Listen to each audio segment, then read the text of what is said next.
What if the greatest devotee the world has ever known was not simply born, but engineered? When we see Hanuman standing with folded hands, we see humility and obedience.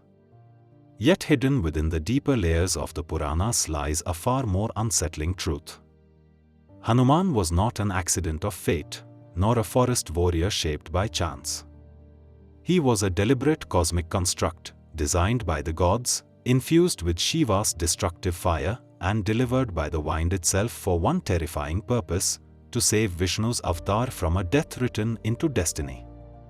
His devotion was not learned later, it was programmed at the moment of creation. Hanuman is worshipped as Ram's servant, the embodiment of perfect devotion. But the title Son of the Wind is not symbolic, it is technical. Ravana could not be slain by gods, demons, or celestial weapons. The solution demanded a being who existed between categories, animal and divine, mortal and eternal. A bridge, not a king. To understand Hanuman, one must look beyond royal lineages and divine courts to the invisible force that moves through every living thing without ever being seen. Kesari gave Hanuman a lineage and a place among the Vanaras. But existence itself came from Vayu. Vayu is not merely wind, he is Mukhya Prana, the chief life force, the thread that binds atoms, bodies, and souls together. When the gods required a carrier for volatile divine power, they did not choose fire or thunder. They chose the one force that could pass through anything without resistance. Only Vayu could carry destruction without collapsing under its weight. The vessel was Anjana, but she had once been Punjikasthala, a celestial nymph of Indra's court. Her curse, forcing her into a Vanara form, was not punishment but preparation. A human body could not hold divinity without tearing apart. A celestial body could not anchor it to the earth. Anjana's form was the only convergence strong enough to survive the experiment.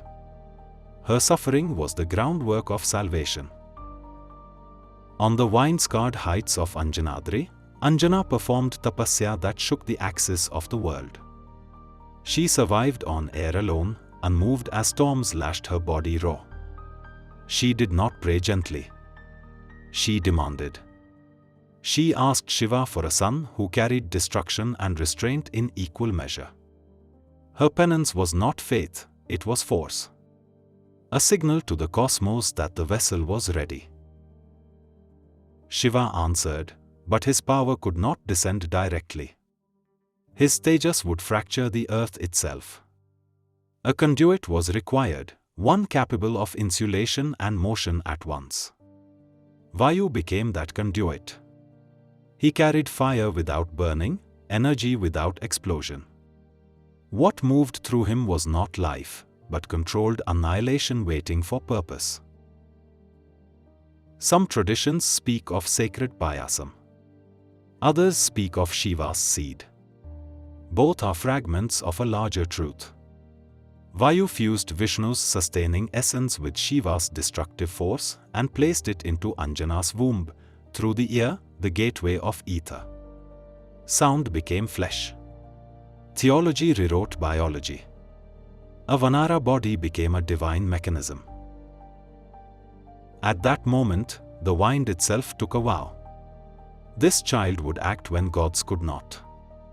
Storms gathered around Anjanadri, not chaos, but calibration. The elements aligned. Power was not being born, it was being prepared for deployment. When Hanuman was born, he did not cry. He roared. His hunger was endless, his energy unrestrained. His body glowed like molten gold, charged with purpose. When his eyes rose to the sky and fixed upon the sun, he did not see danger. He saw sustenance. Instinct recognized its source. The leap toward the sun was not a mistake. It was instinctive testing. He tore through the sky, untouched by gravity or breathlessness. The son of Vayu sought the highest concentration of power, pushing against the limits written into him before language or thought had formed. Rahu raced toward the sun to fulfill an eclipse, only to find a golden child reaching it first. Hanuman brushed the shadow aside without malice or effort. Celestial order trembled. Destiny stuttered. A child had interfered with cosmic scheduling. Indra acted to restore balance. From Airavata's back, he hurled the Vajra. The thunderbolt struck Hanuman's jaw, his Hanu, and the child fell lifeless to earth. The weapon that had never failed had silenced the son of the wind. Vayu did not retaliate with violence. He withdrew breath itself. Gods choked mid-command. Fires died. Oceans stilled. The universe suffocated as creation was held hostage by a grieving father who refused compromise. The gods yielded. Hanuman was revived and reforged. Brahma granted invulnerability. Vishnu ensured adaptability. Mortality was rewritten into conditional existence. The weapon was upgraded under duress. Indra granted a body harder than Vajra. Varuna denied him drowning. Strength and endurance were sealed into his form, ensuring no accident or brute force could ever end him. Agni's fire could not burn him. Yam's disease could not touch him. Kuber removed exhaustion. Vishwakarma denied weapons entry. Each god closed a vulnerability, building perfection reluctantly. Perfection became danger. The sages imposed a lock, not cruelty, but control. Hanuman would forget his power until Dharma demanded it. A sleeping storm wrapped in humility. At the edge of despair, Jambavan spoke the forgotten truth. Son of Vayu. Equal of Garuda. Awake. The lock cracked. Memory stirred. Hanuman grew. He remembered the sun, the thunderbolt, the vow. Power returned without arrogance. He leapt, not for glory, but because Ram needed motion where will alone was not enough. Ram was the will. Hanuman was the breath. Fire cooled before him. Mountains moved. Victory followed motion. And when he tore open his chest, there was no self, only Ram and Sita. He was not separate. He was service incarnate, the breath that allows the soul to act. If the wind stirred while you listened, do not ignore it.